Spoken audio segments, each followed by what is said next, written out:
Come with me to DragonCon. So we got up super early on Thursday morning, technically the first day of DragonCon, to drive 6.5 hours to Atlanta. And please bear with me, I am getting over the beloved con crud, so I probably sound incredibly stuffy right now, but I am going to do my best. So after we arrived in Atlanta, the first thing to do was, of course, check into the hotel and pick up our badges. For those of you who are not familiar with DragonCon, it is the biggest and most physically demanding Comic-Con I think that exists. I could be wrong because I haven't been to all of them, but this is a very difficult and long convention, but well worth the visit. They have excellent ADA accommodations for people who can't walk up and down the massive hills between the 5 hotels that DragonCon takes place in. Be prepared to get your steps in every single day, probably topping out at about 30,000 steps at least a day. DragonCon is also, I believe, one of the only 24-hour conventions, so there is literally something happening 24 hours a day for the first 4 days of the convention. The last day of the convention, it does get a little quiet as the con closes at 5. This year was a little bit different for us. We usually go on Wednesday night, the day before the convention starts, allowing us to get settled in, and that way we can get in line for our badges bright and early Thursday morning. However, I messed up my days for some reason. Had us coming in on Thursday and then leaving a day after the con, so we left on Tuesday. This was our first experience getting our badges so late in the day on Thursday. We arrived at about 5:15 or so. Normally our wait is about 10 to 15 minutes when we go bright and early in the morning. However, this time we waited just under an hour to get our badges. Still isn't that bad. I was seeing reports online of people waiting 2 to 3 hours on Thursday to get their badges, so I'm thinking that there was some sort of technical difficulty that slowed all of this down. But DragonCon is typically incredibly well organized for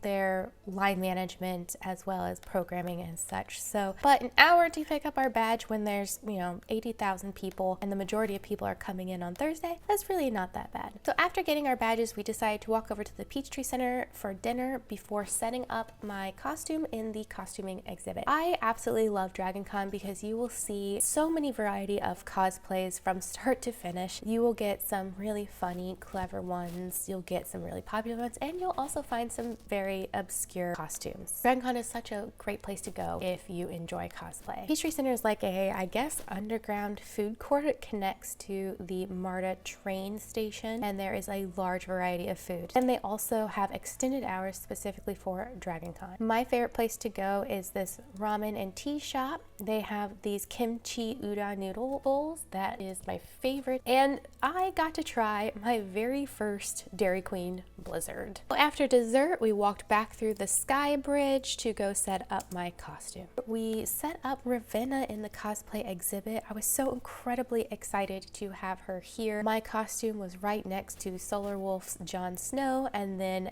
a Sansa Stark that I recognize as a champion, and Yaya Han also had a costume on display here. Super amazing, and later in the video I'll actually show all of the costumes that were on display. After my costume was set up in one of the hotels, so after my costume was set up in the Hilton, I actually went back over to the Hyatt, which is the hotel that's connected to the Peachtree Center by a sky bridge, and decided to just walk around and see what there is to do. Thursday is typically a pretty quiet day, but every hotel typically has a theme, and the Hyatt this year was horror movie themed. They had just a few decorations up. The theming was actually kind of lackluster compared to previous years, but they still had a little bit of decorations up. We wound up downstairs catching the last part of the Page to Stage competition. This competition is pretty unique, where the competitors have to create something from a literary reference. It's specifically meant to promote reading. When I competed in this a couple years ago, there was an invitational and a open division. I actually got invited to compete in the invitational one. In that section, you were given a list of 40 or so characters to cosplay from, which are all from literary references, that were submitted by other people, and you selected your top 5. You would be assigned a character based on your top 5. And then the open division, you could do whatever. So I expected to see that. However, this year they seemed to only have an open division and completely reworked how this competition is, and I was actually really excited to see it.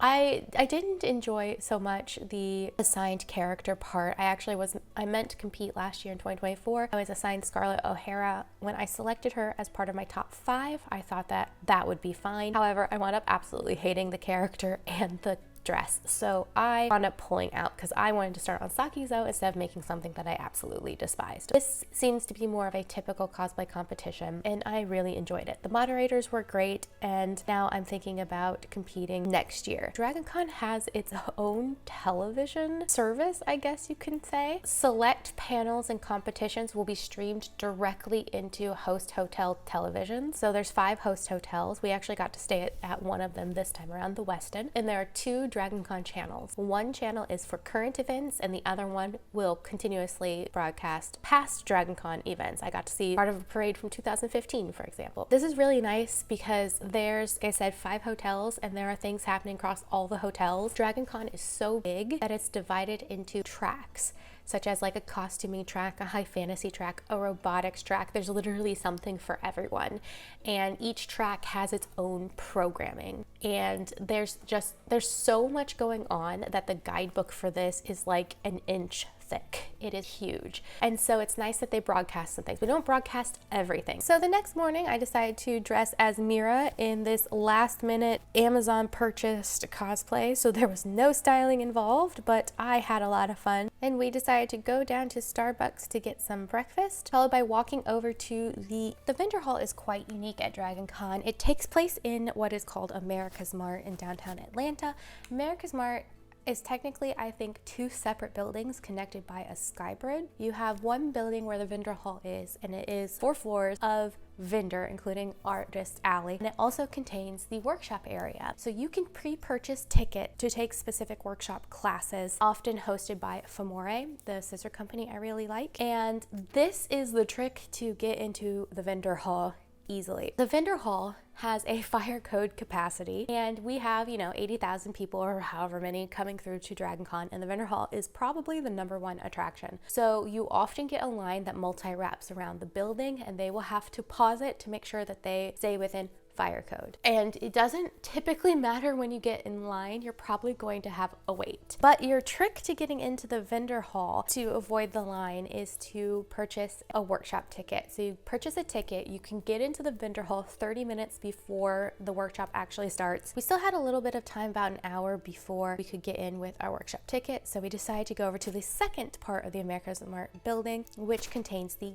gaming hall. The gaming hall consists of 2 floors. The bottom floor is trading card games and board games, tabletop gaming, and then there's also an arcade. This arcade has been my favorite arcade since we started coming to DragonCon, but this year I was very disappointed. They seem to have changed arcade vendors, and it was much smaller this year than it was before. But they did have crane games, which is a lot of fun for me, but it was $3 a plate, which is wildly expensive. We went back to the vendor hall and walked around a little bit before attending our workshop, which utilized embossing powder and heat and velvet to create these fun little patterns with rubber stamps. After that, we grabbed some lunch. There's always food in the vendor hall, and we walked around to see what was there. A lot of these vendors will be the same year after year. It is incredibly difficult for a vendor to get into DragonCon. There is a multi-year wait list to get in, and it is not often that vendors will back out a year because of the foot traffic. I'm sure people make a ton of money doing DragonCon. This is one of my favorite booths to stop by. You can pay $15 to donate to plant a tree, and then you get to roll a d20 and put it in this really massive plinko like thing and drop it down, and you win a prize based on whatever it rolls on. I got an 18 and wound up winning a sticker pack. After a couple of hours, we decided not to finish out the vendor hall today and decided to go explore a little bit more of the convention. We ran across the shrine to Chinu from K-pop Demon Hunters. It's part of the DragonCon lore that takes a little bit of time to understand. This was the 39th year of DragonCon, so there's 39 years of lore to figure out, and I feel like we're getting there, but there's definitely a lot more to understand, and we will never fully understand everything that is going on at DragonCon or all of the inside jokes. Made it over to the Marriott, which is this fun looking building, and this building actually has its own cult following. People really love the Marriott. It's the party hotel and my least favorite personally, but I am not a party person. This one didn't seem to have a theme, but on the lower floor they had some additional vendors, typically liquor vendors, to supply the party, as well as the official DragonCon merch booth. We continued walking through the Sky Bridge over to the Hilton, which was themed as How to Train Your Dragon. I personally really loved this theme. I just thought that it could have had a little more. But I got my picture in front of this really cute toothless display. We decided to head on over to the costuming exhibit, where we took in the amazing craftsmanship of every single one of the accepted entrants into this display. And of course, mine was there too. If you ever find yourself at DragonCon, I highly recommend checking out the costuming exhibit. I asked them when we were breaking it down how many people they had coming through. It was pretty quiet on Friday, but apparently after that they had about 200 people per hour coming through on Saturday and Sunday. So much so that they are trying to get the convention to let them extend the hours of the exhibit.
After that, we grabbed some dinner and we went back through all of the hotels to make it to the Friday night costume contest. This is their craftsmanship contest, the main craftsmanship contest. There's no performance required for this one. It is a walk-on and is, in my opinion, the main event for cosplay, but in reality the Masquerade's the main event, but this one's my favorite. And I thought getting there about 45 minutes early would be plenty of time, but we still wound up having to go all the way around the building to wait in line and wound up somewhere in the middle of the seating area. But here are some of my favorite highlights from the Friday night costume contest. This is behind a paywall on DragonCon TV. If you want to check out the entire contest, you can head on over there, and for $10 you can access all of the content that they have for the next year. But we did get to see Yaya Han as the host once again. I think she does this every year.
So that concluded our Friday. Saturday we got bright and early, and I finally got to check out the view over there. That's the Omni. That's where I stayed at for MomoCon when I was a guest there.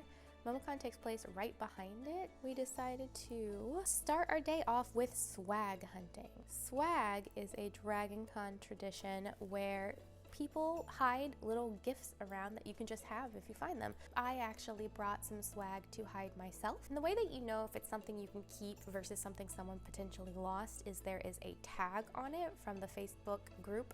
It's called DragonCon Swag and Seek. It has this tag on it, then it's perfectly fine for you to pick up and keep. However, if it doesn't have the tag, assume that it is lost and take it to Lost and Found. So I really enjoy finding things and re-hiding them, though I do keep some. So we spent a little bit of time running around looking for swag. The #1 place that people hide things in the plants, just so you know.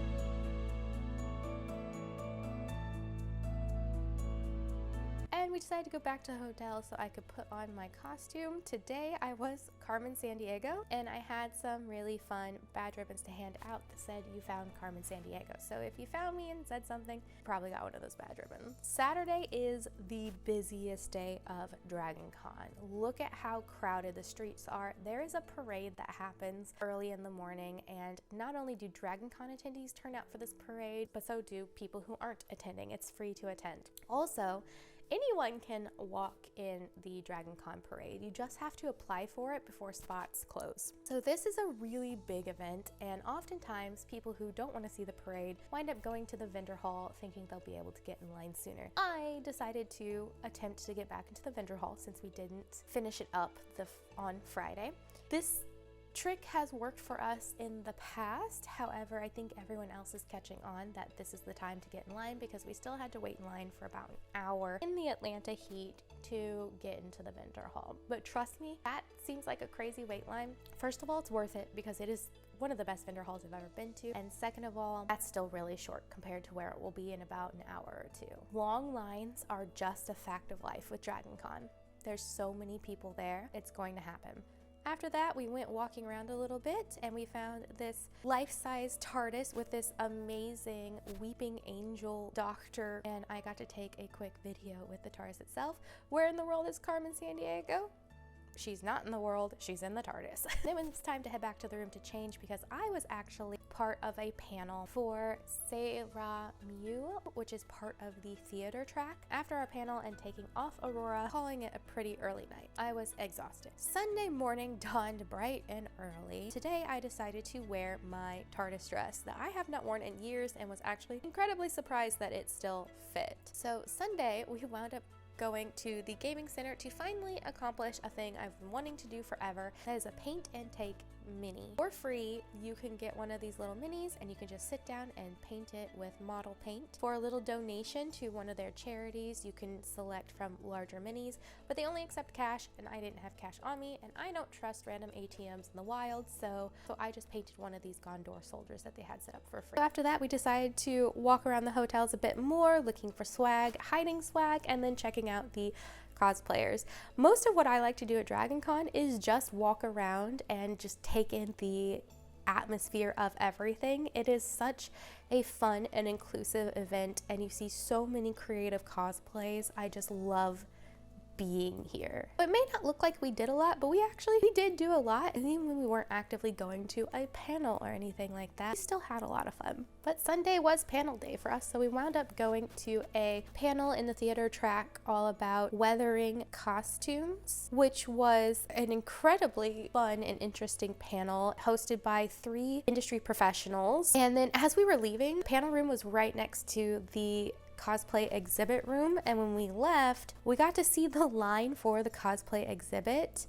It was huge. I was so surprised to see so many people just waiting to look at the costume. And we went to another panel about an hour later in the same room, which was about utilizing new technology in costuming. This one was interesting, but the speakers weren't as engaging, so we wound up leaving just a little early. So after that panel, we had about 3 hours before the Masquerade, and we decided to walk around the Hyatt, which is where the Masquerade is held. And we went to the Forgotten forgotten third floor and discovered this art market, this art bazaar. And we asked them, because we've never seen this before. Granted, we've only been 3 times, but we always thought that the artists were in Artist Alley. However, they have an entire separate art market, which wound up being one of my favorite places to visit. It is closer to fine art versus like pop art and comic book art. That stuff is going to be in the vendor hall 4th floor, but this stuff was amazing. They had a little anime section. They had an art auction where I think the proceeds go to charity. They had jewelry makers, art books, all sorts of different things. They had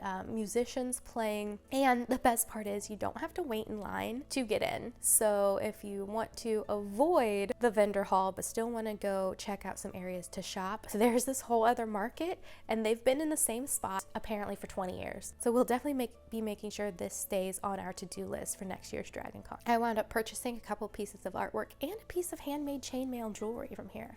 It was about time to get in line for the Masquerade. You're technically only allowed to line up an hour in advance of the panel. However, we found out that there were people waiting for the Masquerade 3 hours in advance, and those people were the first in line. So of course, when the line opened, they were able to hop right in. We thought an hour was going to be plenty of time. However, we had to go outside and wrap partially around the building. It wasn't the worst spot that we could have had, because the entire time we were there, we waited for an hour.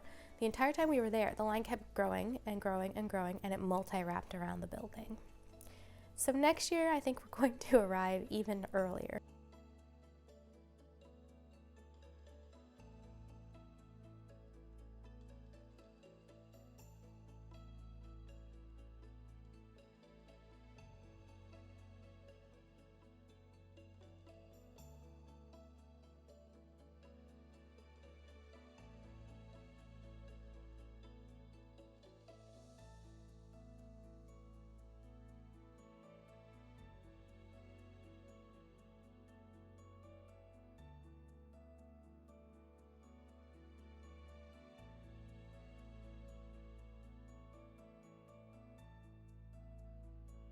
Once we were seated, we waited for the Masquerade to start.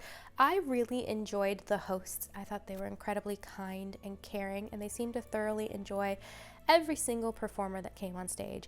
Now, like I said, I'm only going to show a few highlights of some of my favorites because this is also behind a paywall. It was such a fun experience.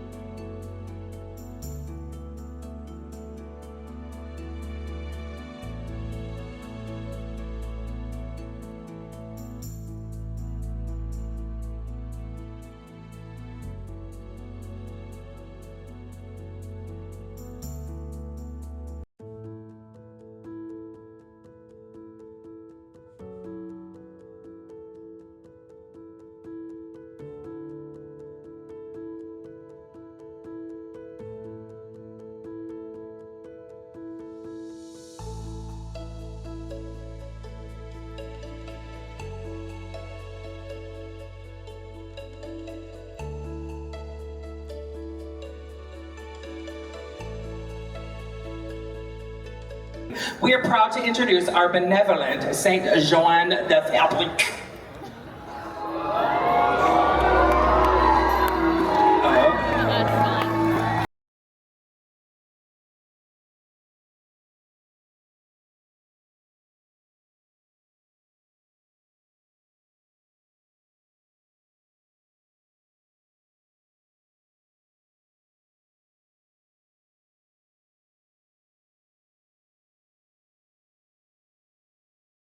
Leaving a little early. I was incredibly hungry and it was going over by quite a bit, so we decided to grab some food, head back to the hotel, and watch the winners from DragonCon TV, because this is one of the events that they always broadcast live into the host hotels. Next year, if I can't get a good spot in line, I'll probably just watch it through DragonCon TV. You do get a better view that way. And then it was Monday, and I decided to wear my Doctor Strange Her Universe dress that I have had for years and actually never wore.